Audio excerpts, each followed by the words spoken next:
At Trieste's Savoia Excelsior Palace, President Federica and regional leaders honored under-19 soccer champions, spotlighting the role of youth sport in the region's future. Tanto devo fare i complimenti alla rappresentanza di Friuli Venezia Giulia Under 19 che ha vinto il trofeo delle regioni.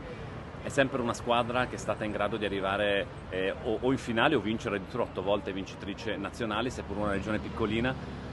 Ma questo testimonia la valenza che ha lo sport in Friuli Venezia Giulia, che è fondamentale, lo continuo a ribadire, non soltanto per formare atleti, che è una cosa ovviamente positiva, ma per formare i cittadini, perché lo sport, quello dilettantistico, insegna al sacrificio, insegna a sapersi rialzare, insegna al lavoro di squadra, a lavorare con e per gli altri, insegna fortunatamente anche a delle vittorie, però quindi sono tutti insegnamenti che non servono solo allo sportivo ma servono al cittadino, perché questa è la vita e quindi lo sport è un formatore di valori che noi vogliamo continuare a valorizzare. Questa rappresentativa ha portato a casa un titolo insperato, perché comunque noi eravamo nelle condizioni di sapere di avere una buona squadra ma non di poter arrivare fino in fondo. Ci sono state una serie di componenti, dalla determinazione, l'impegno, la volontà, unite poi anche a un tasso tecnico importante che ci ha permesso di ottenere questo risultato, che è un risultato storico, perché nell'arco di 7 anni siamo finiti 3 volte in finale, di cui una perdendola veramente per un soffio. Questo testimonia il grande movimento che il mondo del calcio del Friuli Venezia Giulia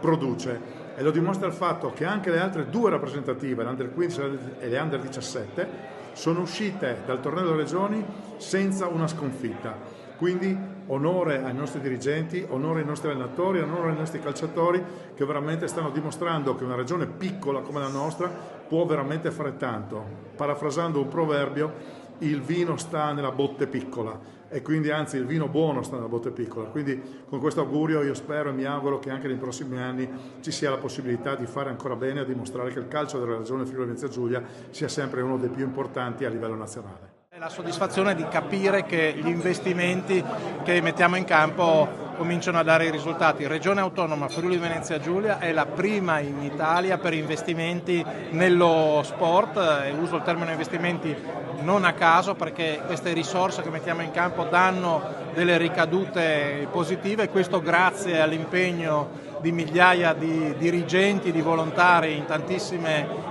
associazioni che appunto da quando sono molto piccoli in tutto il loro percorso di crescita permettono a questi ragazzi di esprimersi anche ad alti livelli. Abbiamo visto vincendo questo torneo delle regioni, ma per quanto riguarda il calcio in questo ultimo fine settimana abbiamo anche visto Alex Meret, che è un nostro corregionale, vincere lo scudetto con il Napoli. Abbiamo assistito proprio poche ore fa a Udine al primo gol di Pietro Comuzzo, che è un altro nostro corregionale. Quindi insomma siamo soddisfatti e consapevoli che ci saranno altre stagioni di ottimo calcio, di ottimo sport nel futuro.